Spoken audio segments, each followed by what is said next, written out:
Morning, guys. Good morning. I hope you're having a great morning. My morning's going pretty good, considering everything. If you watched my last video, you'll know I took a bit of a tumble over the weekend and managed to jack myself up real good. But I'm in good spirits, and that's all that really matters. I do have some stuff to share today, though. If you are local to me in the CSRA, my friend with Earth and Stone, you've seen me use her coffee cups before, is going to be at the Wee Bit Celtic Market on the 16th. And you guys should absolutely go check her out on Sunday. I really wish I could go, but I cannot even walk right now, or else I would be there. But she made these gorgeous cups. This one is Fourth Wing. Love. And this one is just a really pretty aesthetic books and coffee one. You will see me sipping my coffee in it for the show.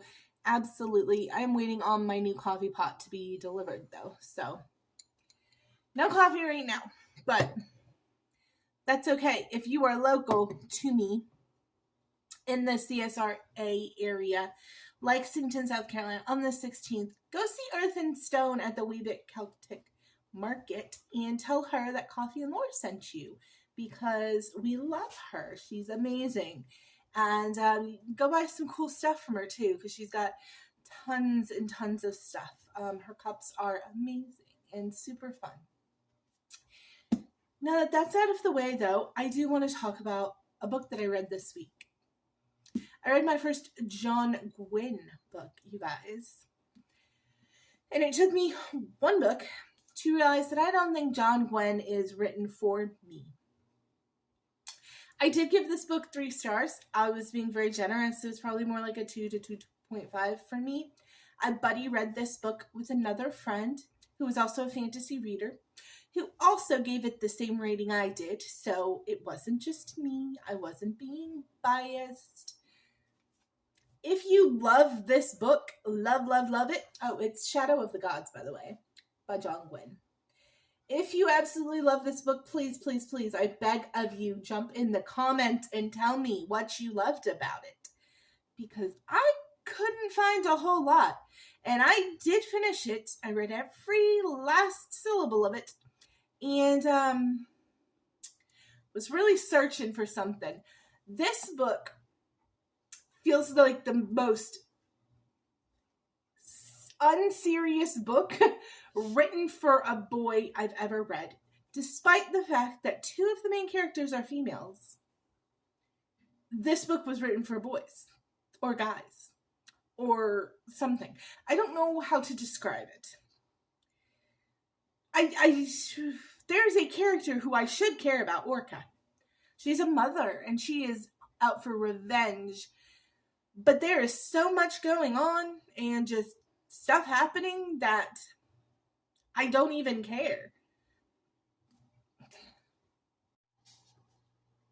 I am trying to make sure that I'm saying this eloquently enough. So many things happen in this book, yet nothing happens in this book, if that makes any sense at all. There are so many moments that my friends who I was buddy reading with and I messaged each other and said, what was that about? Because the most random shit happens. All of a sudden, snakes come out of the ground and they start to try to crawl up your nostrils, but then boom, they're gone. And it doesn't get brought back up for chapters and chapters and chapters. And I remember being like, what was up with the snakes? Anybody gonna talk about the snakes? Like, we're just gonna pretend like that didn't happen? I'm not going back to sleep after that. And then eventually he kind of, towards the end, comes back to it and tries to explain it away.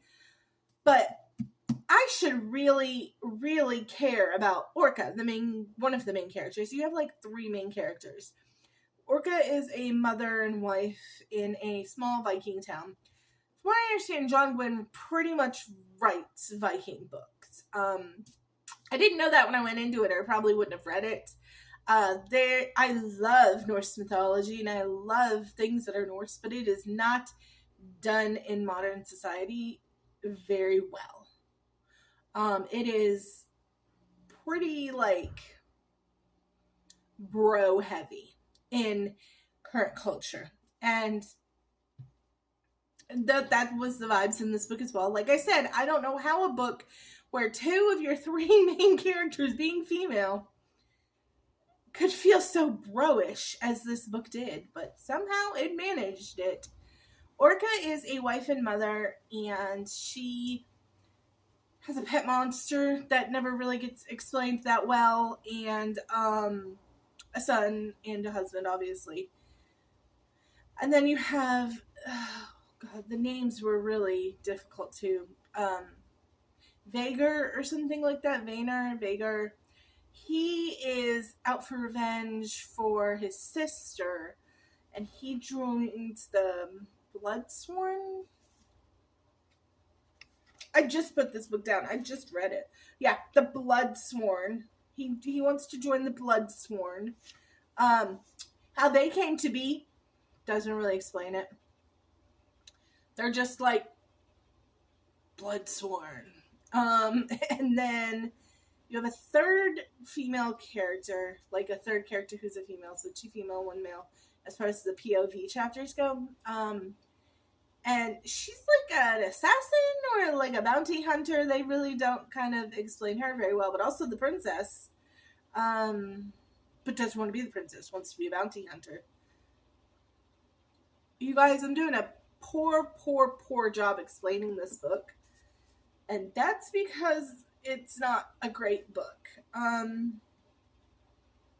Man, I wish I had more things to say about this book. I just don't. It was a decent read. There were multiple times where I was like, what the but I kept reading it. I finished it. I gave it like a 2.5. I rounded it up for a 3 because Goodreads, you can't do a 0.5. That's all I've got to say about it. Is it was a decent read. If you really like fantasy and you don't mind a lot of bro in your books, this one might be for you. There's a series. I believe there's 3 of them. He has other books as well. I believe they are all Viking Norse related. Like I said, when I grabbed this, I did not know that, or I probably would not have picked this up and purchased it. I would have got it from the library and tried it.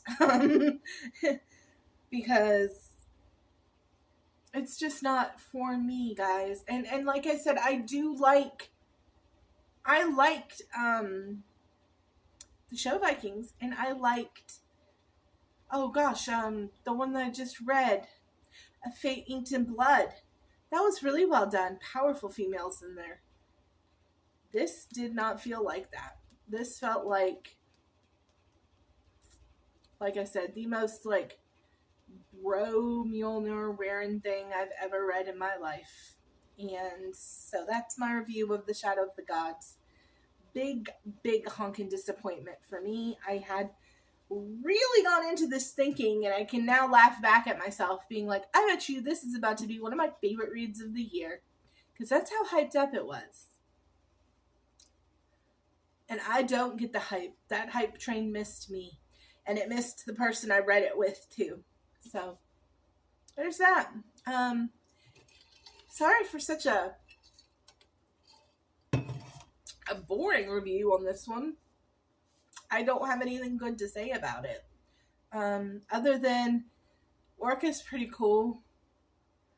If there had to be a redeeming character, there's Orca.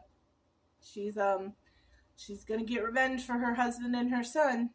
Revenge. If there was a theming of this book, it was revenge. Everybody wants revenge.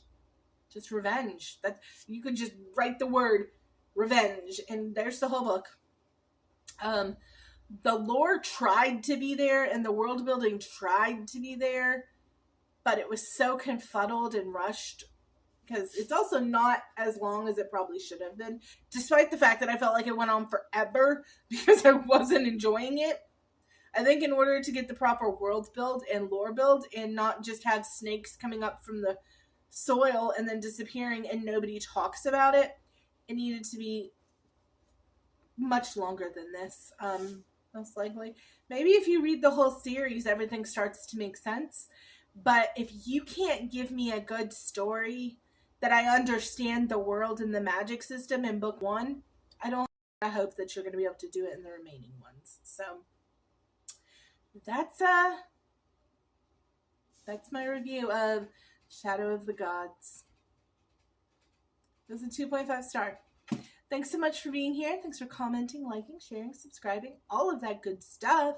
And hopefully the next review I have for you guys will be an outstanding read. I'm currently reading The Rag Picker King. High hopes for it. So, love you. Bye.